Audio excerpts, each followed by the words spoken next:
여러분 안녕하세요. 강사입니다. 새 정부가 출범한 지 벌써 일주일이 지나갑니다. 새 정부가 출범한 이후에 어떤 일이 어떻게 진행할 시간도 이렇게 녹록지 않았지만 우리가 눈여겨봐야 될 것은 전술적인 갖가지의 누수에 함몰되지 않고 또 사적인 행동 양태에 대해서 시선을 뺏기지 않고 과연 이 새 정부가 어떠한 전략을 가지고 또 어떠한 태도를 가지고 5년을 이끌어갈 것인가를 잘 살펴보면 이 정부의 갈 길이 또 가는 길이 보여질 거라는 생각이 듭니다. 여러분, 전쟁에서 가장 필요한 건 무엇일까요? 어떤 이들은 강력한 무기다, 어떤 이들은 잘 훈련된 군사다 이렇게 말을 합니다만은 실제 전쟁의 승패를 가르는 것은 전략에 있습니다. 우리는 이미 이순신 장군의 빛나는 전쟁의 승리의 그 이력을 보면서 또 세계 속에서 불가항력적인 조건하에서 여건하에서 이룬 전승의 승리를 자랑하고 있지 않습니까? 우리 역사상 위인으로서 영웅을 칭호를 넘어 성웅이라는 이름을 칭호를 받은 분이 한 분밖에 안 계시다는 거 여러분 아십니까? 바로 이순신 장군의 그 칭호입니다. 성웅이라고 하죠. 그러면 23전 23승의 승리는 어떻게 이루어졌을까요? 모든 조건이 좋지 않았는데 불구하고 이루어낸 이 쾌거는 도대체 어디서 나오게 되었을까요? 이 중공께서 이끄신 필승의 전략은 정말 가히 우리의 기적의 역사죠. 조선 왕조실록의 왕들이 자기 자신을 실패했다, 잘못됐다, 내가 그대에게 잘못했다고 신한 교서가 없습니다. 그런데 딱 하나 선조가 이순신 장군께 내린 조서 속에 내가 실패하였고 너를 파직한 것은 잘못되었고 너의 생각이 옳았다고 하는 표현을 하는 게 있습니다. 삼도 통제사 백의정권이 있을 때 삼도 통제사를 다시 재임명하면서 왕이 이렇게 말했죠. 왕은 이와 같이 이르노라. 이 일에 책임질 수 있는 사람은 위엄과 은혜와 지혜와 재능이 있어서 평소에 안팎으로 존경을 받던 이가 아니고는 이러한 막중한 임무를 감당해낼 수 없을 것이다. 그러면서 그대는 이제 힘쓸지어다 다시 부탁을 합니다.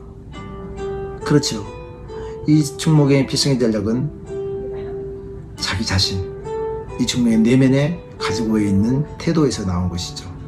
그 태도가 어떻게 이 불의에, 불멸의 이순신 장군의 승리를 이끄는 견인할 수 있는 동력이 되었을까요?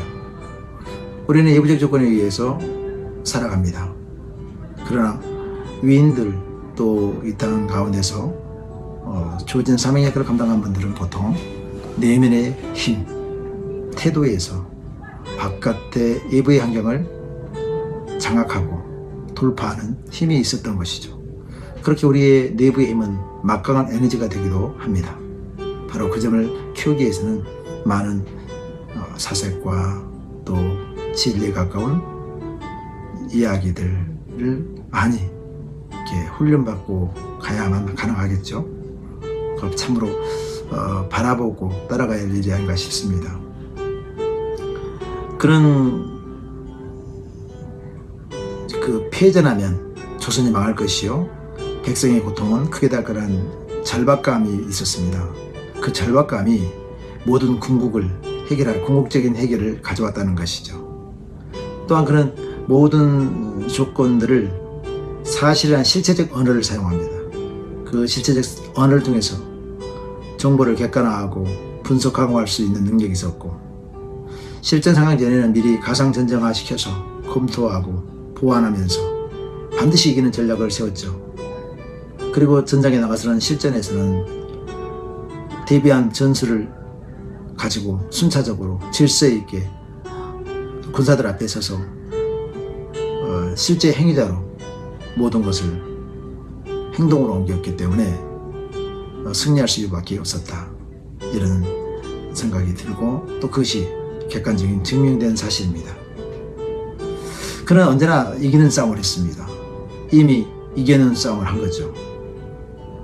준비가 힘들었지 이미 전쟁은 이긴 것이었습니다.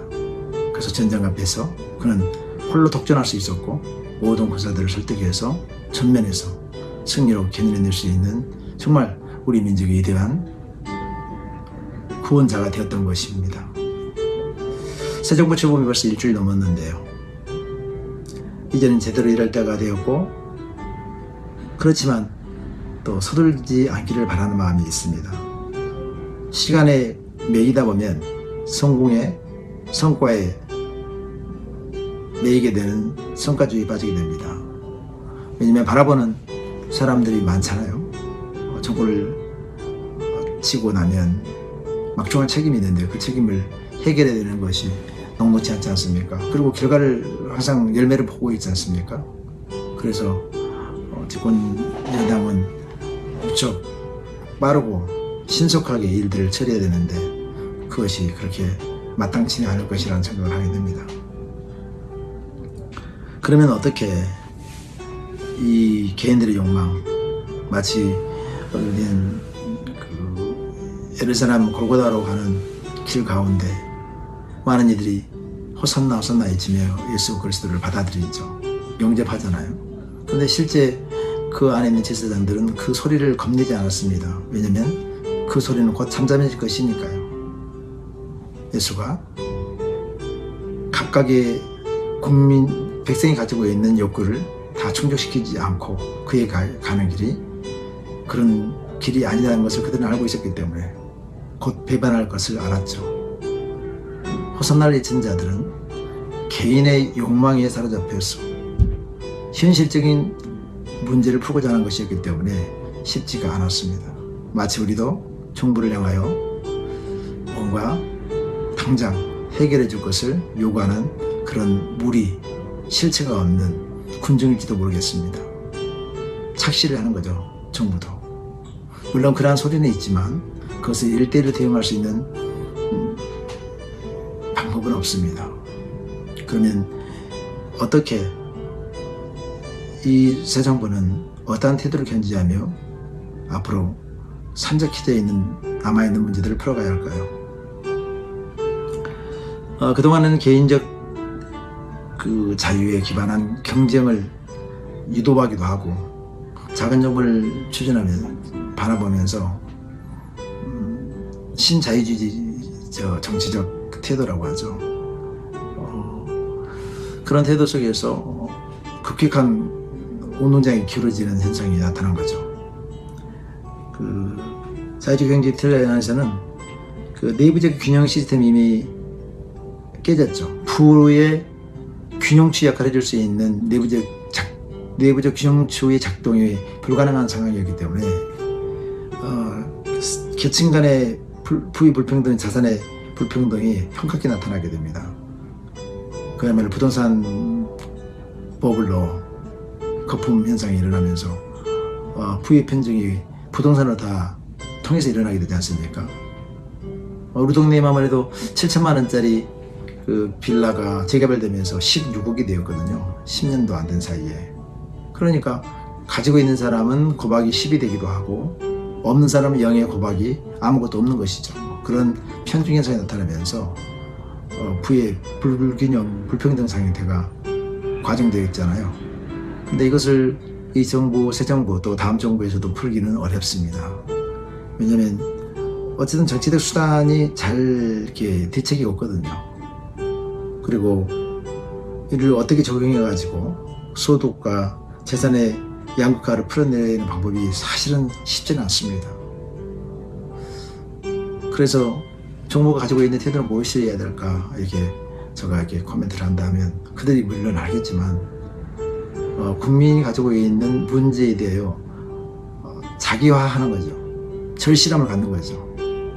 무엇이 문제고 그 앞은 무엇인가를 정부에서 강건도 불고 있는 것이 아니고 하듯이 하는 것이 아니고 나의 문제를 받아들일 수 있는 태도가 있을 것인가의 문제가 가장 큰 것 같습니다. 모든 조건이 이 총무공의 그 전쟁의 상황 속에서 아무것도 해결할 수 없는 조건들을 가지고 승리를 이끌는 것을 보면 이 종목이 가지고 있던 그 절실함의 태도가 모든 조건을 상쇄하고 하나로 돌파할 수 있는 궁극의 힘을 가져다 줬다는 것을 상기한다면 결국은 정권을 속에서 일꾼을 산 자들의 태도가 정말 절실함에서 절박함에서 나오지 않는다면 어떤 문제도 해결되지 않을 것이다. 모든 조건은 지금 좋지 않은데 유일한 해법은 그것이고, 또 그들이 책상에 앉아서 언어로 표현하는 그런, 또 글로 표현하는 그런 작동의 원리를 가지고는 하나도 풀 수가 없을 것이다. 그래서 현장에 나와야 한다는 것이죠. 이 종목원께서도 울두명이 물살, 그 물살의 흐름을 알기 위해서 그 전에 오랫동안 경력이 있었던 나이 드신 분들의 경험도 직접 들으시고 또 그 모든 정보를 직접 발로 현장 속에서 찾았지 않습니까? 그러니까 이순신 장군께서 가지고 있던 절실함, 또 현장성, 그러한 것이 우리에게도 적용되어서 벤치마킹이 되어야 한다면 이 새 정부도 이 어려운 환경 속에서 정말로 위대한 승리를, 또 위대한 진보를, 또 그래서 국민과 나라의 하나의 발전의 텀을 만들어내는 유능한 정부, 스마트 정부가 되지 않을까. 그러나 그것은 어떤 태도를 가지고 어떻게 일을 하느냐에 따라서 그 결과가 갈림길에 설 것이라는 생각을 하게 됩니다. 그래서 우리 정부나 또 정책의 어떤 방향이 국가나 사회 공동체, 전체 공동체의 문제들을 어떻게 선하게 합의로 풀어낼 것인가를 가지고 솔직한 대화를 했으면 좋겠다. 그래서 수입과 삶의 불공평한 문제를 어느 정도 해결할 수 있으면 좋겠다. 지금 해결이 안 된다 해도 그들의 일에 태해야 하는 태도가 정말 절실하고 현장성이 있으면서 진실과 진솔함이 있다면 기다려줄 것이다. 그 희망이지 않습니까? 우리는 1년, 2년, 3년, 4년, 5년 또 여기서 잘 징검다리를 만들어주면 다음 정부가 있으니까 그것이 우리가 기다릴 수 있는 충분한 여지가 있지 않을까 생각해 보면서 이 정부에게 태도의 문제, 어떻게 국민을 바라보고 어떻게 어디에서 일을 할 것이며 어떤 방향에서 가야 할지를 방향해야 할지를 아는 지혜로운 정부가 되기를, 또 그들 사람이 되기를 소망해 봅니다. 우리는 지켜볼 것입니다. 그들의 태도를 우리는 알 수 있을 것이고 그들의 말과 권위가 어디서 출발하는지를 분명히 알 수 있기 때문에 한번 지켜보면서 조금 기다리는 우리 국민들이 되었으면 좋겠습니다. 국민 여러분, 시간 참 빠릅니다. 일주일이 7달이 되고 또 금방 지나가는 세월이 될 것입니다. 우리도 우리 삶을 잘 정돈하고 정리해가면서 허탄하게 보내지 않는 귀한 시간의 경제자가 되었으면 좋겠습니다. 2025년 벌써 6월 10일이거든요. 감사합니다.